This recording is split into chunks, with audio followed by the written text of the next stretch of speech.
What is smart? Book smarts? Street smarts? IQ? EQ? Can it be tested? Taught? Bought? Now that's not smart. Or is it? Let's expand our minds, people. Smart is her. It's him. And they don't care if you judge them. They're not in pursuit of a fallback career. They're in pursuit of purpose. Smart is crafting your why. It's knowing failure is success in progress. It's picking a college that prepares you for any challenge. It's finding your calling and your place to become. So, what kind of smart are you?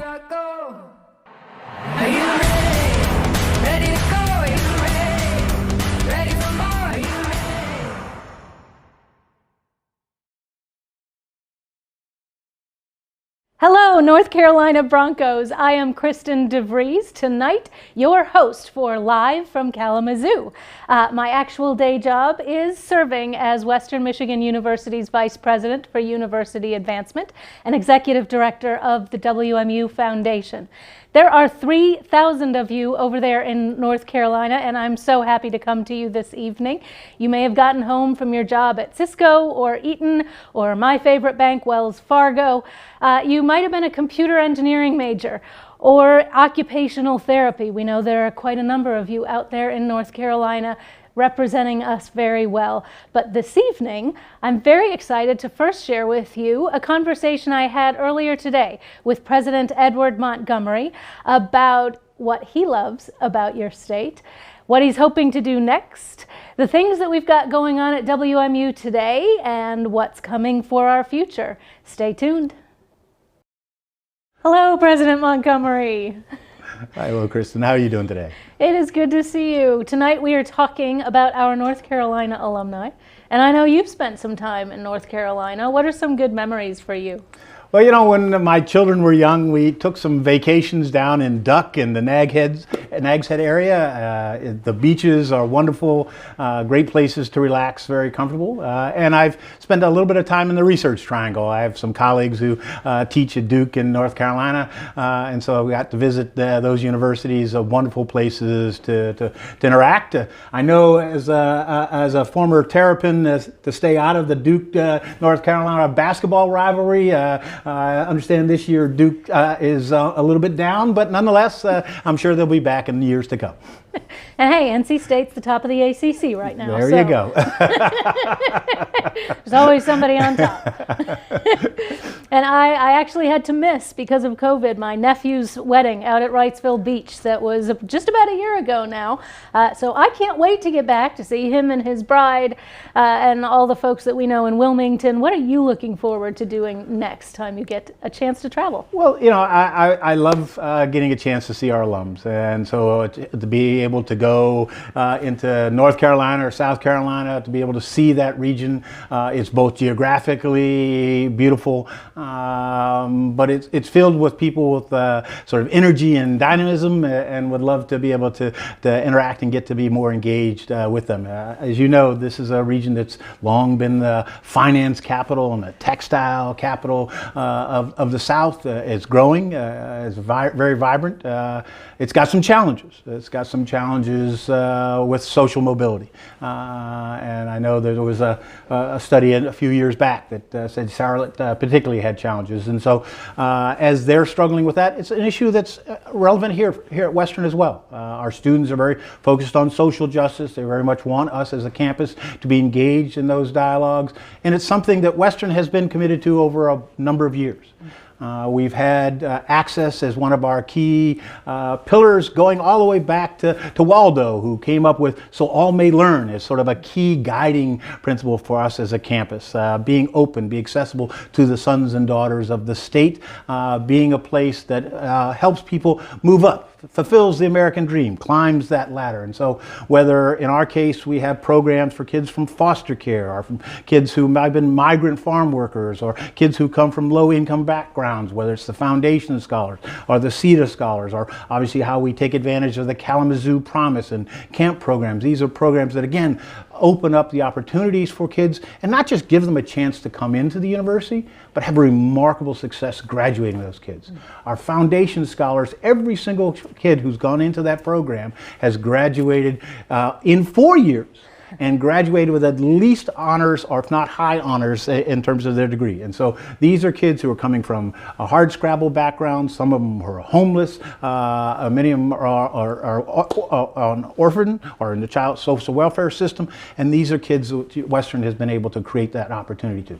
And so what we as a campus are focused on, not only providing those kinds of opportunities for these kids, but also for military veterans, and trying to do it across the board, making student success a real key, a pillar of Western.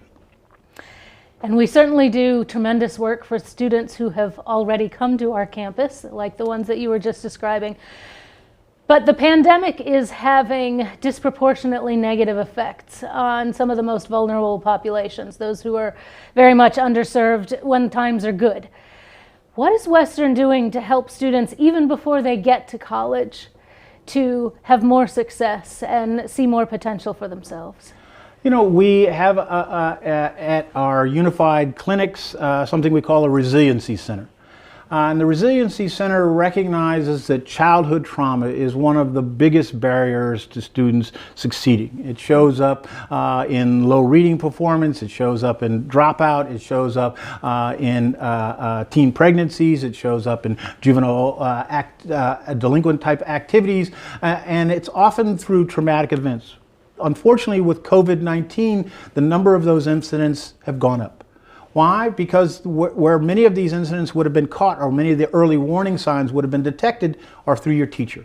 And so young students would go to school, and the teacher would notice that something's wrong with Billy or Sally, and start to intervene and be a resource to getting both the student help, but also to bringing the family in and understanding what the stressors may be. And so we've developed a resource center, the Resiliency Center, that provides actual help to those young people, helps them deal with the trauma they've gone into, and helps prepare them to get back on track. And it's staffed by our students from our College of Health and Human Services and faculty.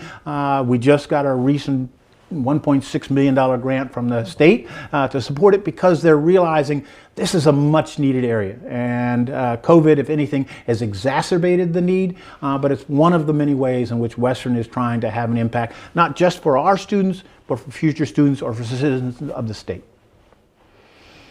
So you've been at Western 4 years now. Indeed. And it has changed since you first came on board. Tell us about some of the changes that you've witnessed, been a part of, and what you're excited about. Well, you know, Western has definitely changed, both physically as well as programmatically. On the physical side, there are those of you who may remember those famous Elmwood apartments that look like Quonset huts, which were supposed to be temporary places that were built in the 1940s. Well, we tore them down. And then more venerable dorms like Draper and Schleeslag have also made way for a brand new residence hall, Arcadia Flats. It's a apartment style complex which will house about 190 students, has a beautiful panoramic view. You can see all the way down to Borges Hospital from it, from the 6th floor. In fact, it's got an apartment so nice that I've teased that I want to move in there. My wife says, yeah, you can go in there. But it's a wonderful apartment style living. But it's not just a place to put your head. The way it was designed is to draw students out, to get them interacting with each other, to make sure they have the latest technology, to make sure they have the latest tech connection, because what students are looking for is a different kind of college experience, a more connected college experience, a way that they can use technology, they can interact with their peers, they can get services in a more holistic kind of way, and that's what we're trying to do in these physical spaces as we change the look of campus. What's most important is we're changing the look to be responsive to the needs of students. We're also changing the programming to be responsive to the change in students. We know this new modern generation of students is much more interested in flexibility. They're interested in connectivity. They're interested in being able to change and to think about careers that not just get our jobs, but are ways where they have purpose, the way they can find their meaning. And so we've been redesigning everything from our core curriculum. It took us 35 years, but we've redesigned our core curriculum. And so that's different to how we emphasize mental health. Students are under an incredible amount of stress. They also want to be happy in their careers. And so we're changing that. And we're changing the way we do careers as well as our academic mission. So we're much more purposeful, building flexibility into the curriculum, building flexibility so the people who come in and who know their major, they can get a path, they can have regular interactions and internships and get that job. But it's also a place where that student, like I was, who didn't know what they wanted to major in. They came to college and maybe they want to change. And almost 40% of students changed their major. And so we wanted to be responsive on that as well. So, you're our president, you're also the father of an alum, and you get the chance to talk to alumni all the time. So you know that the alumni, your son among them, are some of our best advocates for future potential students. So speaking to alum as a father or as the president, either way, how would you like them to be advocating and really advertising and promoting Western to potential students over there in North Carolina? You know, I think about through the context as a parent first. My son came to Western. He wasn't 100% sure what he wanted to major in. He wasn't connected to a group of other students. He hadn't found his community. Western helped him. And it helped him because he found, really instrumental, an advisor in the business school who took him under her wing, gave him a little tough love from time to time, gave him that nudge he needed, but launched him on a career where he found his degree, finance. He found a network of friends to connect to in a community. And from the parent's point of view, he found a job and he's launched and has found something, it was his purpose and his passion. That's what Western is about. We are a place where 92% of the students say some faculty member, some staff member went above and beyond for me. We build on that strength. We're trying to institutionalize that strength. We're trying to connect that strength where somebody cares to gives you that helping hand, that intervention with active career services, mental health services, and exposure to a whole range of opportunities so you can find your particular passion, whether you're somebody who wants to be a dance major or somebody who wants to be a nurse or somebody who wants to do them both. We are trying to help people find that connection. We're calling it Rethink Smart, but it's really building on what Western has always done really, really well, which is that human concern and helping students and supporting students to find their purpose and their passion in life. Any last words for our North Carolina Broncos this evening? Well, it's always a great day to be a Bronco, so. It is always a great day to be a Bronco. Thank you so much, President Montgomery. Thank you.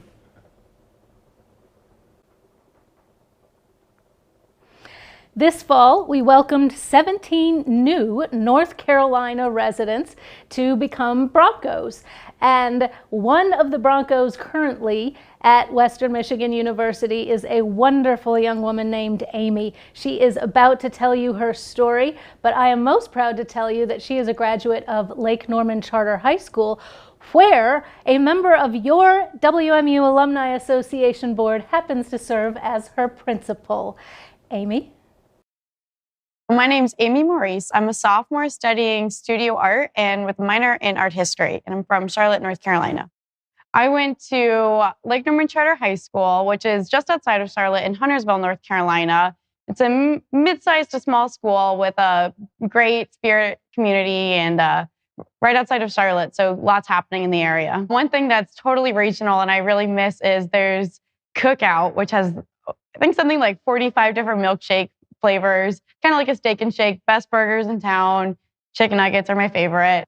Oh, I definitely miss the weather the most, I'd say. I grew up in North Carolina, so I am definitely accustomed to the warmer weather there and not quite this much snow as we get here in Kalamazoo, but you know, I just learned to bundle. I've bought some good high quality coats and have learned to survive. So I had a lot of options. I knew from an early age that I wanted to skate in college. So that wasn't my top choice, obviously, looking at college, but that kind of is what drew me to the Midwest and even some other areas in the country.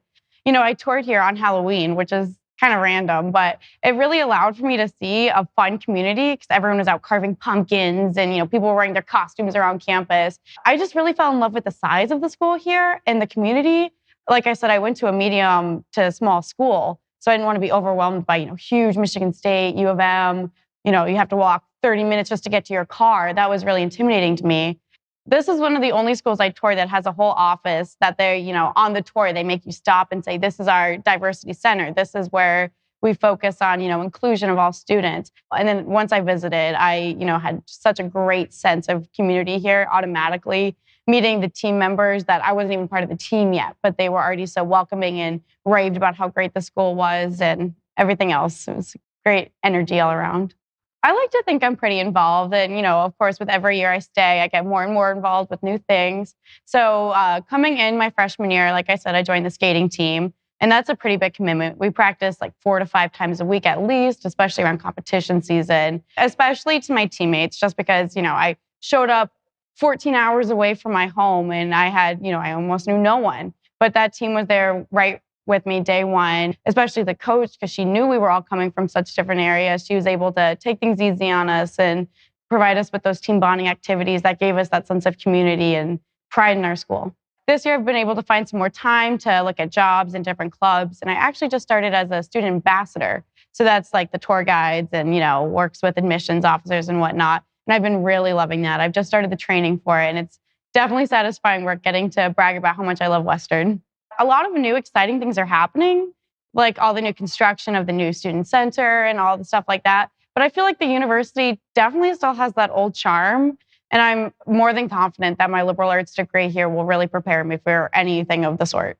I'm so happy. I wake up every day so glad I made the choice I did. A lot of schools say they have good pride. A lot of schools say that, their academics are the best. But I feel here at Western, there is just such a sense of everyone that goes here loves being here. The advising staff is so good. The school spirit is unmatched. If you go to the football games, hockey games, basketball games, I never even thought I'd be so proud to go to a college. I thought it'd be all study and work. But here I am finding ways to make every moment fun.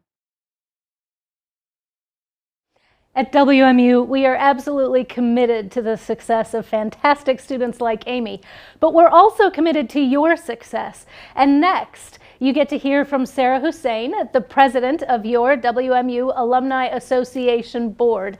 Sarah knows what it's like to live in Kalamazoo, but she also knows what it's like to live far away. And she's going to share with you some of the ways that she has learned to stay connected to the university, to other students, and certainly to you, her fellow alumni. Greetings from Kalamazoo, fellow Broncos. I'm Sarah Husain, president of the WMU Alumni Association. Thank you for welcoming me into your home tonight. I was born and raised in Kalamazoo, so this is my home. During high school, I took a campus tour of Western and fell in love with all that the school had to offer. As a business student, I had the opportunity to do an internship at Stryker Corporation at their Kalamazoo headquarters. After I graduated, that internship led to a full-time role at Stryker and eventually a job at Apple in San Jose, California. After spending the last 7 years in the Bay Area, I just moved back to Kalamazoo last year with my husband and daughter for a new role I took at Stryker. Whether here or on the West Coast, Western has always had a special place in my heart. Like many of you, WMU is where I studied and launched my career. It is the place where I learned the ins and outs of the classroom, and it's also the place where I developed lifelong friendships. It was these friendships with my fellow Broncos that have kept me connected to Western all these years later. As an alumni ambassador, I love sending postcards to the incoming freshman class each year, welcoming them to campus. I also have had the pleasure to be a guest judge for the WMU Medallion Scholarship Competition. And by staying connected to Western, I have the privilege of mentoring several students and young alumni, which has been an amazingly rewarding experience watching students develop into the next generation's future leaders. As alumni, we are part of a community of over 250,000 Broncos who call WMU their alma mater. Together, we are the WMU Alumni Association. A year ago, the association conducted a survey of our members. We have used the results of this survey to develop and offer new ways for our alumni to stay connected. First, many of you are participating in the WMU Alumni Book Club. Together, we are reading and discussing our 5th book using our specially developed online platform. Second, this past year, we launched the Campus Chat series. These Zoom meetings reunite alumni with some of their favorite campus faculty and staff for a casual conversation. Our next Campus Chat is March 24th, featuring Mark DeLore, the former Director of Financial Aid. We've also scheduled a chat on April 15th with Diane Anderson, Vice President of our Student Affairs. For over 2 decades, Diane has been a champion for students, working tirelessly to ensure that each student at WMU has a chance to succeed. We're excited to have an informal conversation with both Mark and Diane in the coming weeks, and we look forward to your participation. Third, we plan to launch an oral history project to collect and preserve your Bronco story. Be on the lookout for more information for this project in the coming months. And finally, we are looking forward to our first ever WMU Alumni Spirit Week in April. Please mark your calendars and join us for a jam-packed week full of fun Bronco events starting on April 11th. During the Alumni Spirit Week, we will debut this year's Distinguished Alumni Award recipients. We will also host several virtual reunion gatherings, and we will raise funds for student scholarships during WMU's Giving Day. For more information about our Alumni Spirit Week and all the other incredible networking opportunities and events our Alumni Association has to offer, please visit our website, wmualumni.org. That's wmualumni.org. So, my fellow Broncos, I want to thank you for your dedication to Western. As members of the WMU Alumni Association, you are part of a global network of Broncos who are connected through our shared experiences as WMU students. Even if you haven't stayed involved in the past, I want you to know that the WMU Alumni Association is here for you to connect to Western and to the rest of your Bronco family. You are important to us, and we really hope you'll stay in touch. Have a wonderful night, and don't forget, it's always a great day to be a Bronco. What would a nighttime talk show be without music? Coming to you next are McKenna Plath and Kevin O'Neill, students at the world-renowned College of Fine Arts here in Kalamazoo. They are going to perform for you Yours, Yours, Yours from the musical 1776, proving that even in a global pandemic, the show must go on.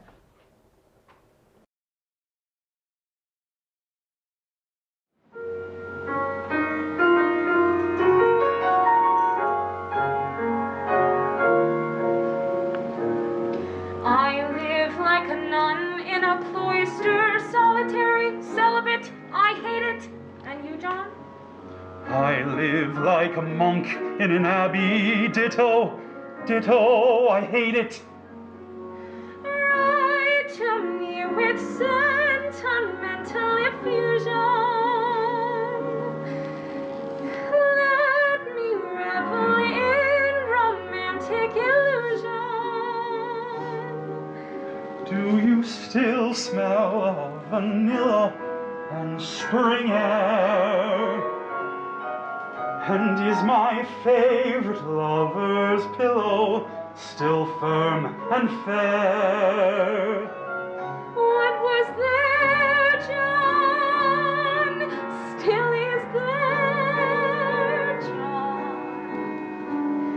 Come soon as you can to my cloister. I've forgotten the feel of your hand. Soon, madam, we shall walk in Cupid's grove together. We'll fondly survey that promised land. Till then, I am as I ever was and ever shall be. Yours, yours, yours, yours, yours.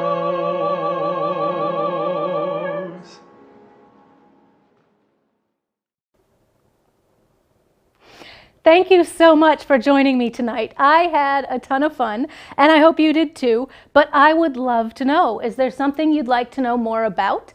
Would you like to see more of these kinds of programs? Please send me an email. You can reach me at kristen.devries@wmich.edu. You can also always log on to wmualumni.org. And to say farewell this evening, coming to you from the faculty of the School of Music, the Western Jazz Collective featuring Kevin Jones on percussion. Thank you and good night.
What is smart?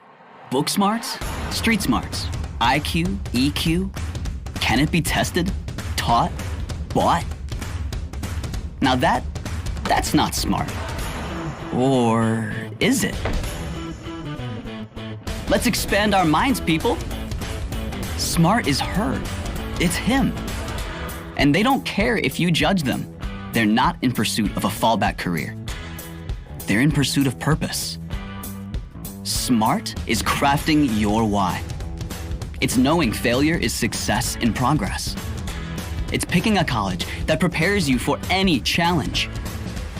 It's finding your calling and your place to become.